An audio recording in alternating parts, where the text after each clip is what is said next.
Good morning, friends. I hope you're having a great day so far.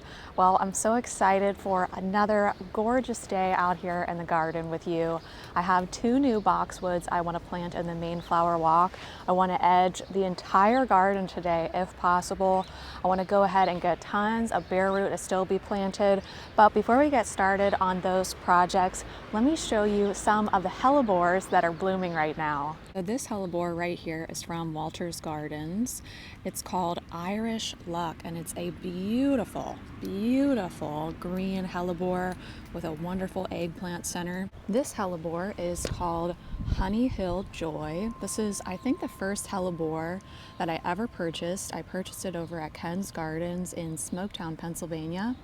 I've divided it multiple times, and I know we took that division, I think last year together. So that's the division of that hellebore right there. So I'm really happy to see that that was successful.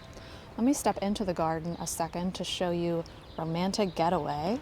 This one is also from Longfield Gardens, and it's a beautiful white hellebore, fabulous maroon eggplant center with a little bit of speckling. I think this hellebore might be True Love, but I'm really not sure. So if you recognize it, please let me know. I picked this one up from Ken's Gardens many years ago, and I haven't seen it since, but it kind of looks like True Love from what I've seen in the pictures online. So in this garden, we have white lion daffodils and lingerie daffodils. And man, it is just such a glorious show when all of those bloom. This is a hellebore that my mom gave me when I first moved here, and it's this really deep, deep maroon color. You like that one, Gracie? If you ask me and Grace, you could never have enough dark colored flowers. You know what I'm realizing is I only know the names of about a fourth of these, so I'm really sorry about that. So please chime in the comments if you recognize any. This one down here has really cool variegated foliage. Just a really nice, classy, pure green hellebore. And I love that this one faces outward. So when you're sitting out here, you really are able to see those beautiful, beautiful blooms. I picked up 3 of these deep rose Picotee hellebores at Black Creek Nursery about 2 weeks ago. And I just love the pop of color they bring to the main flower walk. It's that wonderful shade between green and maroon that is subtle enough to be elegant. You know, it's not really in your face. And I guess really all hellebores are quite elegant, aren't they? I love the hellebores are kind of a subdued beauty where you have to get up close to them. They're not an in-your-face punchy annual.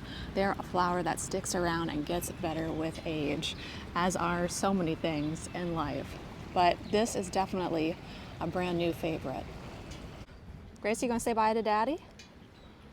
Go Eagles. Go Eagles. Here's an update on our raised bed tulips.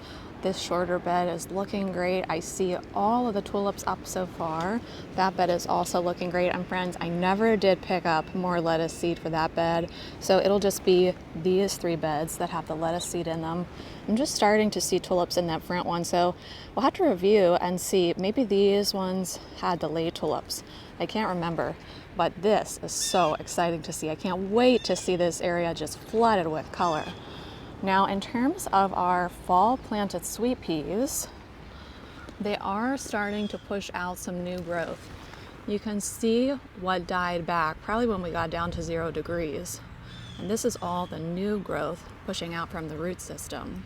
This year, my overarching gardening goal is more of less, and less is more, and less maintenance, more memories. And I think those 2 goals can work hand in hand by really zoning in on the plants that perform well here and that I enjoy maintaining. I'll be able to plant more of those throughout the entire garden, hopefully give it a more cohesive look, enjoy the maintenance, have less maintenance, and be able to create more memories with my family. My daughter turned 15 this Saturday. My husband is turning 48 Thursday. And what I'm starting to feel like is that I really want this garden to be a place where we can all sit and relax and enjoy the space without me feeling like I have to do something fix something, start a new project, to really have time to create a beautiful space. And I think by having more of less and also focusing in on the plants that perform well, I'm going to be able to accomplish that goal for this year.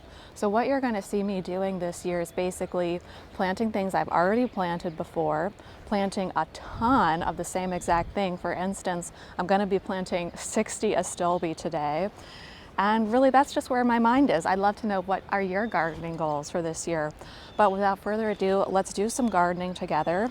It's a beautiful day. I can take my coat off now. The birds are singing, so I think I'll just keep the natural audio for this video. Let's garden together.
It's amazing how a clean edge just immediately elevates the garden. And you know, I need to do some grass repair. This year I am deciding not to mulch the gardens. There's still a lot of wood chip in the gardens, and I feel like a lot of the fungal diseases that I have might be being caused by all the wood mulch. So I'm gonna let the garden rest in terms of mulching it this year. But here's what we did together today. And just check out all the bulbs, friends, all the bulbs everywhere. As soon as these start to bloom, I will resume our weekly garden walk and talks on Saturday. But I put in 2 new Sprinter Boxwoods, one right here and one right here. I just wanted a little bit more evergreen interest in the main flower walk, and I know that Sprinters perform well in my area. I think all of them, with the exception of the instant hedge, are Sprinter Boxwoods. I still need to prune back this boxwood a little bit. You might have noticed that I used some brand new scissors to cut them, just because we do have boxwood blight here in Pennsylvania. In terms of the plants in this area, we added a lot of foxy foxglove. We divided all of those geums last year, and we have a lot of catmint in this area. I also have some penstemon. But in terms of what I want to add into this garden, I'm thinking I might want to add a Astrantia, but I just want to take some perennials that I have further down the main flower walk and repeat them up here. So things like Amsonia and Annie's hyssop, I want to bring those back into the main flower walk so that this whole experience feels a little bit more seamless.